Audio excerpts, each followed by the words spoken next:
Fa molt de temps, quan l'univers tenia 6.000 milions d'anys, en galàxies nanes molt llunyanes, hi havia forats negres supermassius. És un descobriment especial, perquè fins ara només s'havien descobert casos a l'univers d'avui dia. Els forats negres supermassius tenen masses de més d'1 milió de sols.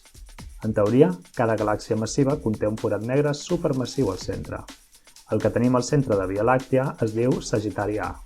No Sagitària, sinó Sagitari A, i té la massa de 4 milions de sols. Les galàxies nanes més petites i amb menys massa haurien de contenir forats negres de massa de menys d'1 milió de sols, però aquest estudi publicat a The Astrophysical Journal Letters presenta 7 galàxies nanes de quan l'univers tenia entre 6.000 i 10.000 milions d'anys, amb forats negres supermassius que tenen masses 10 milions i 100 milions de vegades la massa del Sol. És un estudi liderat per l'Institut de Ciències de l'Espai i l'Institut d'Estudis Espacials de Catalunya. També hi ha novetats en un temps molt actual, en un planeta molt nostre, ja que l'escalfament de les aigües està redistribuint la biodiversitat. Un article publicat a Proceedings of the Natural Academy of Sciences informa que les altes temperatures dels mars àrtics i subàrtics estan atraient espècies que abans vivien en zones més càlides. Als mars de Noruega i Barents entre els anys 1994 i 2020, de 193 espècies estudiades, 71 espècies d'aigües més calentes ara es troben més freqüentment, mentre que 23 espècies que abans eren més habituals ara ho són menys. L'Institut de Ciències del Mar, que ha participat en l'estudi, avisa que això podria alterar l'estructura i el funcionament de l'ecosistema.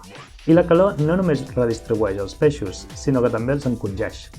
Un estudi publicat a Proceedings of the Royal Society B, en el que ha participat l'Institut de Ciències del Mar, conclou que els peixos que viuen a la part fosca dels oceans, que és per sota de 200 metres de profunditat, on no arriba la llum solar, podrien encongir-se a causa de l'augment de la temperatura de l'aigua. La investigació s'ha fet amb otòlits, petites estructures de l'oïda interna dels peixos ossis, de les formacions geològiques de fa entre 700 i 800.000 anys a l'illa de Rodes, analitzant com havia canviat la mida dels peixos en diferents períodes climàtics. Durant els períodes interglacials, amb un augment de 4 graus, els peixos eren un 35% més petits. Aquesta disminució podria tenir conseqüències ecològiques, ja que aquests peixos pugen a la superfície a alimentar-se de fitoplàncton, que ha absorbit el diòxid de carboni atmosfèric, i transporten aquest diòxid de carboni cap al llit marí. Però el plàncton no només absorbeix diòxid de carboni atmosfèric, sinó que contribueix als gasos de l'aire, igual que les vaques amb els pets. A part d'oxigen, nitrogen o diòxid de carboni, l'aire conté petites quantitats de gasos orgànics, com el benzè i el toluè, que s'oxiden en petites partícules i contribueixen a condensar l'aigua en les gotes que formen els núvols.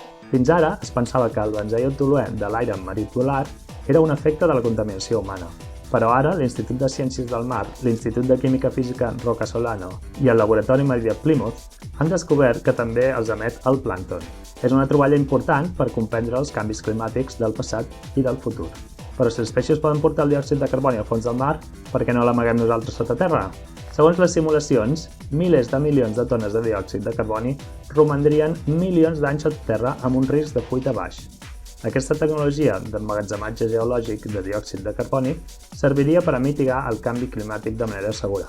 L'estudi, publicat a la revista Geophysical Research Letters, l'ha liderat l'Institut de Diagnosi Ambiental i Estudis de l'Aigua i l'Institut Mediterrani d'Estudis Avançats del CSIC. Una altra manera de mitigar el canvi climàtic seria deixar d'abusar de la taula periòdica. La natura en té prou amb uns pocs elements de la taula periòdica, però per tenir ciutats, productes sanitaris, transports o dispositius electrònics necessitem moltíssims més elements. Un article publicat a Trends in Ecology and Evolution alerta que, si bé al 1900 els elements que utilitzàvem provenien en un 80% de fonts biològiques, fusta, plantes, aliments, al 2005 aquest percentatge s'havia reduït al 32% i s'espera que al 2050 sigui només del 22%. Els experts del CREA, la Universitat Autònoma de Barcelona i el CSIC recalquen que cal posar fi a l'obsolescència programada i desenvolupar noves tecnologies que afavoreixin un ús més eficient d'aquests materials escassos, o, si és possible, els substitueixin per altres de menys problemàtics. Vaja, que està molt bé que anem a comprar amb una bossa de tela, però estaria millor que Apple no ens fes comprar un mòbil nou cada 15 mesos. I això, Quiz de la Ciència, ha estat la ciència del mes de gener. Apa, siau! Science Queers!